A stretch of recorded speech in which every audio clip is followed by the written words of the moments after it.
Hey guys, what's up? It's your girl Lorcutt. So for this week's video, I am going to be doing another camera review, but this one was highly requested and I know it is very popular right now for many YouTubers. It is the Canon G7X Mark II. Let's get into the video.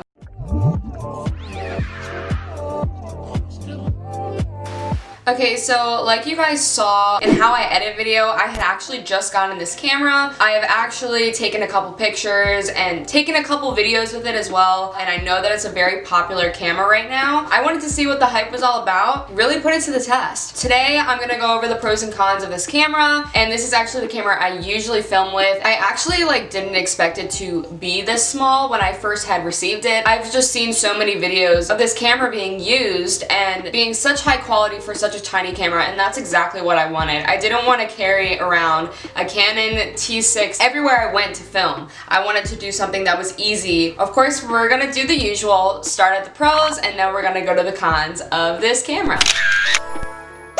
So the first pro, how small this body is. So the body of this camera is super small and it's really easy to transport places if you really want to take it on a trip or something. It is super easy to just pop it in your bag and you're good to go. Also, great for a vlogging camera like I had said. It's really easy to hold, it's super light. So the next pro is if you're on auto mode, autofocus can focus to areas in really low light. You can see in the picture that I show here, there was not a lot of light. It was actually in the shade and the colors look so vibrant with the flowers. I think it looks absolutely beautiful, which I was very surprised about because of how dark it was. There's actually something in this camera that will brighten up the brightness of your surroundings, or it will darken it. There's actually this little knob here that you can turn, and if you go to the right, you are increasing the amount of brightness, and if you're going to the left, you are decreasing the amount of brightness. So it's really, really handy, especially when you're just trying to get a good shot even in low lighting. You don't need to put the flash up, you can just adjust the brightness. Another thing about this camera, which I honestly was kind of curious about,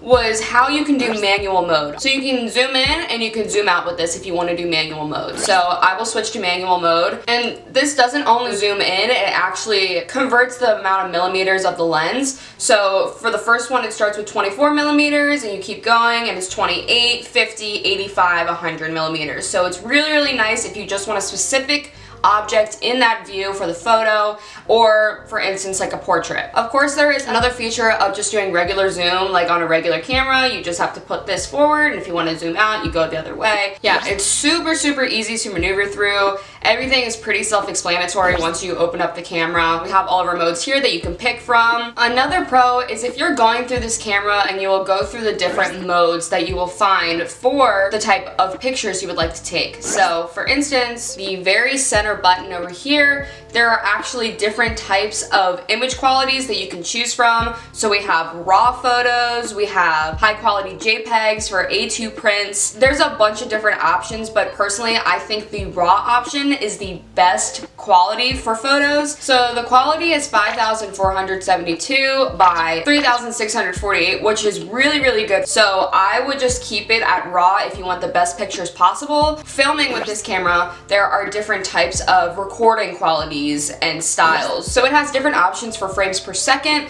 We have 50 frames per second, 25 frames per second in HD recording, and we also have standard recording. So there are a ton of different options if you choose to film with this. And there's so many different modes on this camera, it's ridiculous. So for instance, we have fireworks for action. There's also underwater photography, because that's another pro. This is waterproof. You can change the filter of the photos just to black and white. So there's a bunch of different modes you can choose from. If you want to find out more about the modes, just buy this camera or simply just look it up on the website. Two other pros to this camera is that, of course, this viewfinder comes in handy like crazy. If you need any positioning or when you're filming you need to see yourself, all you have to do is flip it up, or you can flip it down if you're trying to take pictures of something. You can adjust it to whatever you would like. The last pro is that there is high ISO performance in all JPEGs that are taken with this camera. I think everything looks so beautiful no matter what mode you're shooting in or where you are. I think that this camera adjusts and adapts very, very well. You can see all the pictures that I've taken here. They're all outside and it was very inconsistent lighting,